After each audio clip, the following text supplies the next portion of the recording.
જય શ્રી કૃષ્ણ. મારું નામ રાજવી કુમાર રાયચુરા છે.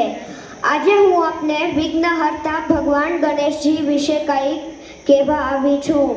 ગણેશજીને આપણે બધા ગણપતિ બાપા કહીને પ્રેમથી બોલાવીએ છીએ. તેઓ વિઘ્નો દૂર કરનાર, બુદ્ધિદાતા અને સુખ કરતા દુઃખ હરતા છે. જ્યારે પણ આપણે નવું કામ કરીએ ત્યારે પહેલા ગણેશજીનું સ્મરણ કરીએ છીએ, જેથી કામમાં કોઈ અવરોધ ના આવે. ગણપતિ બાપાની આ 4 વસ્તુ જાણવા જેવી છે.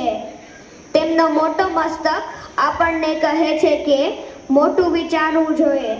તેમની નાની આંખો કહે છે કે ઘણું ધ્યાનપૂર્વક જોવું જોઈએ. મોટા કાન કહે છે કે સારા શબ્દ સાંભળવા જોઈએ. અને નાનું મોં કહે છે કે ઓછું બોલીને વધારે કામ કરવું જોઈએ. ગણેશજીનું નાનું ઉંદર છે. તે આપણને શીખવે છે કે નાનું હોવું કમજોર નથી. નાનું પ્રાણી પણ મોટા કામ કરી શકે છે. ગણેશ ચતુર્થીના દિવસે આપણે ગણપતિ બાપાની સ્થાપના કરીએ છીએ. તેમને મીઠાઈઓ, ખાસ કરીને લડ્ડુ અર્પણ કરીએ છીએ.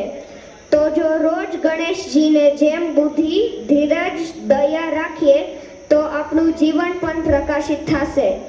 અંતે હું એટલું જ કહું છું, ગણપતિ